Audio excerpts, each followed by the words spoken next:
ये आकाशवाणी है। प्रस्तुत है सुर्खियों में। इसके अंतर्गत सुनिए प्रधानमंत्री के मन की बात श्रृंखला की यात्रा और आगामी 100वीं कड़ी पर विशेष कार्यक्रम। प्रधानमंत्री नरेंद्र मोदी का रेडियो कार्यक्रम मन की बात एक ऐसा मंच रहा है जहां वे भारत की आम जनता से सीधे संवाद करते रहे हैं। ये देखने में जितना सरल लग सकता है, असल में उतना मुश्किल है। मन की बात प्रधानमंत्री मोदी को पूरे देश में लाखों लोगों के साथ भावनात्मक बंधन को बढ़ावा देने में सक्षम बनाने का एक शक्तिशाली साधन रहा है।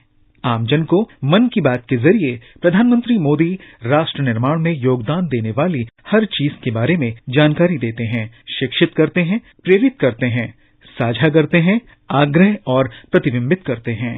3 अक्टूबर 2014 यानी आज से लगभग 9 वर्ष पहले विजयादशमी के शुभ अवसर पर शुरू किया गया प्रतिष्ठित कार्यक्रम मन की बात अब तक अपने 98वें संस्करण पूरे कर चुका है। मन की बात के 100वें अवसर पर आज से ऑल इंडिया रेडियो भारत में कार्यक्रम के परिवर्तनकारी प्रभाव पर ध्यान केंद्रित करने के लिए एक अनूठा अभियान शुरू कर रहा है। इस अभियान में मन की बात के प्रत्येक एपिसोड से संबंधित प्रधानमंत्री के बाइट्स को ऑल इंडिया रेडियो पर बुलेटिनों और विभिन्न कार्यक्रमों में प्रसारित किया जाएगा और 100वीं कड़ी से ठीक एक दिन पहले 29 अप्रैल को इस अभियान का समापन होगा। मन की बात का उपयोग प्रधानमंत्री नरेंद्र मोदी ने सरकार के विभिन्न पहलों और कार्यक्रमों के बारे में लोगों को सरल लेकिन प्रभावशाली तरीके से सूचित करने के लिए किया है। मन की बात के माध्यम से हमने देखा है कि कैसे वे विभिन्न योजनाओं के पीछे के तर्क के बारे में शिक्षित करते हैं, की गई शुरुआती उपलब्धियों को साझा करते हैं, व्यक्तिगत अनुभवों का हवाला देते हैं, हमारे देश के समृद्ध इतिहास और इसके महान नेताओं की भी याद दिलाते हैं। प्रधानमंत्री स्वयं एक महत्वपूर्ण सलाहकार बनकर लोगों को स्वस्थ और कलात्मक बने रहने के लिए प्रेरित करते हैं और देश के कोने कोने से लोगों की छोटी छोटी उपलब्धियों को भी साझा करते हैं। मन की बात कार्यक्रम के माध्यम से प्रधानमंत्री मोदी ने सामाजिक और नागरिक मूल्यों, साथ ही नागरिकों के लिए पारस्परिक सम्मान की देखभाल और मूल्यों को भी स्थापित किया है। मन की बात कार्यक्रम के माध्यम से प्रधानमंत्री नरेंद्र मोदी ने सामाजिक और नागरिक मूल्यों, साथ ही नागरिकों के लिए पारस्परिक सम्मान की देखभाल और मूल्यों को भी स्थापित किया है। प्रधानमंत्री न केवल असाधारण राजनीतिक कौशल वाले नेता हैं, बल्कि वे ऐसे राजनेता भी हैं जो लोगों की नब्ज को समझता है। ये उनकी समावेशी शासन शैली का एक आदर्श प्रतिबिंब है कि उन्होंने जनता से जुड़ने के लिए आकाशवाणी को एक माध्यम के रूप में चुना है। पूरे देश के साथ पीएम का ये संवाद रेडियो के माध्यम से ही संभव हो पाया है और ऑल इंडिया रेडियो की व्यापक पहुंच तथा प्रभाव की खुद प्रधानमंत्री ने सराहना की है। रेडियो का ऐसा सरल माध्यम है कि मैं दूर दूर तक पहुंच पाऊंगा, गरीब से गरीब घर तक पहुंच जाऊंगा, क्योंकि मेरे देश की ताकत गरीब की झोपड़ी में है, मेरे देश की ताकत गांव में है, मेरे देश की ताकत माताओं, बहनों, नौजवानों में है, मेरे देश की ताकत किसानों में है। मैं आप ही के भरोसे भारत आगे बढ़ेगा, ये विश्वास व्यक्त करता हूँ। आपकी शक्ति में भरोसा है, इसलिए मुझे भारत के भविष्य में भरोसा है। मन की बात कार्यक्रम प्रधानमंत्री के विस्तृत ज्ञान और जिज्ञासा की झलक भी रहा है। जब हमने इस कार्यक्रम में देखा कि कैसे प्रधानमंत्री खादी जैसे पारंपरिक चीजों के बारे में उतनी ही सहजता से बात करते हैं जितनी आसानी से गुरुत्वाकर्षण तरंगों का पता लगाने जैसी नई तकनीकी सफलताओं के बारे में।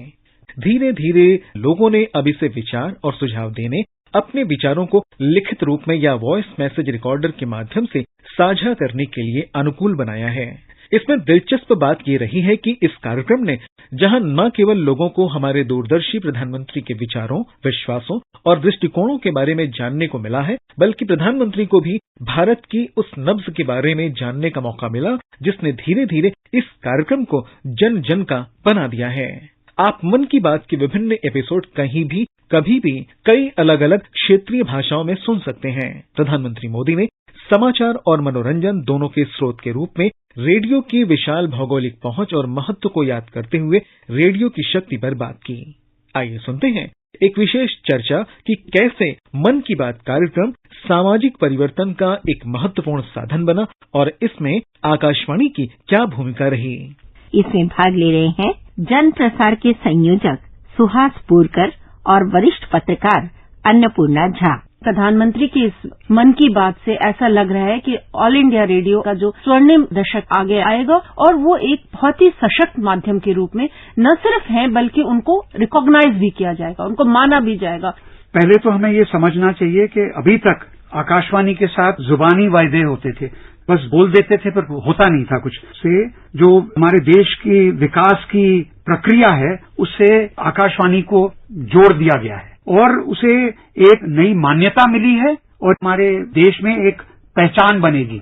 ये बहुत जरूरी है क्योंकि हमें समझना चाहिए कि जो आकाशवाणी का जो भूमिका है परिवर्तनकारी प्रसारण की एक नई व्यवस्था बनाने की है, जिसमें वो एक सशक्तिकरण का एक स्रोत है। पहले क्या होता था कि गणतंत्र दिवस या स्वतंत्रता दिवस के ऐसे ऐतिहासिक मौकों पे ही रेडियो का इस्तेमाल किया जाता था देशवासियों को संबोधित करने के लिए, सरकार की योजनाओं, स्कीम या जो उनकी जो उपलब्धियां हैं उनको बताने के लिए। लेकिन मुझे लगता है कि इसमें योजनाओं और उपलब्धियों की कोई बात नहीं की गई है। उन्होंने सिर्फ अपनी बात, अपने विचार लोगों से अभिव्यक्त किया है और लोगों को बताया है कि वो क्या सोचते हैं, चाहे वो सफाई अभियान के बारे में हो या खादी के बारे में या स्पेशली जो विकलांग बच्चे होते हैं उनके लिए क्या व्यवस्था की जानी चाहिए। जो जन प्रसारण के हमारे माध्यम है आकाशवाणी और दूरदर्शन, इनका एक बहुत महत्व है और जो प्रधानमंत्री ने स्वीकारा है और यहाँ तक कहा है कि ऐसा सरल माध्यम जो रेडियो है उसे मैं दूर दूर तक पहुंच पाऊंगा, गरीब से गरीब घर तक पहुंच जाऊंगा, क्योंकि मेरे देश की ताकत गरीब की झोपड़ी में है। एक तरह की मान्यता दी गई है ऑल इंडिया रेडियो को, ये बहुत महत्वपूर्ण है। पर इससे एक तरह की जवाबदारी भी बनती है। तो मुझे लगता है कि इसमें न राजनीति है और ये लोगों के साथ एक जो आपसी मेलजोल, जो प्रधानमंत्री आम आदमी तक पहुंच पाए, अपनी बात कह पाए, तो मुझे लगता है ये कनेक्टिविटी बढ़ेगी। प्रधानमंत्री मोदी रेडियो संबोधनों में सरल भाषा का उपयोग करते हैं, समृद्ध उदाहरण देते हैं और लोगों से लगातार प्राप्त होने वाली उल्लेखनीय प्रतिक्रिया भी साझा करते हैं। मन की बात कार्यक्रम जन आंदोलन को प्रेरित करने और दिलो दिमाग पर गहरा असर डालने वाला रहा है, जहां एक एपिसोड में उन्होंने भारत के सभी 125 करोड़ नागरिकों से खादी को बढ़ावा देने और समर्थन करने का आग्रह भी किया था। हम जब महात्मा गांधी की बात करते हैं तो खादी की बात बहुत स्वाभाविक ध्यान में आती है। आपके परिवार में अनेक प्रकार के वस्त्र होंगे, अनेक प्रकार के फैब्रिक्स होंगे, अनेक कंपनियों के प्रोडक्ट होंगे, क्या उसमें एक खादी का नहीं हो सकता क्या? मैं आपको खादीधारी बनने के लिए नहीं कह रहा हूं, आप पूर्ण खादीधारी होने का व्रत करें ये भी नहीं कह रहा हूं। मैं सिर्फ इतना कहता हूं कि कम से कम एक चीज, भले हैंडकरचीफ हो, भले घर में नहाने का तौलिया भले हो सकता है बेडशीट हो, तकिए का कवर हो, पर्दा हो, कुछ तो भी हो। अगर परिवार में हर प्रकार के फैब्रिक का शौक है, हर प्रकार के कपड़ों का शौक है, तो एक ये भी तो होना चाहिए। और ये मैं इसलिए कह रहा हूं कि अगर आप खादी का वस्त्र खरीदते हैं तो एक गरीब के घर में दिवाली का दिया जलता है। आज सोशल मीडिया और डिजिटल मीडिया प्लेटफॉर्म पर मन की बात के एपिसोड्स की उपस्थिति ने एक डिजिटल पदचिन्ह बनाया है और रेडियो के लिए यकीनन ये डिजिटल चेतना उत्पन्न की है। मन की बात कार्यक्रम पहले से ही दुनिया भर में प्रभाव पैदा कर रहा है।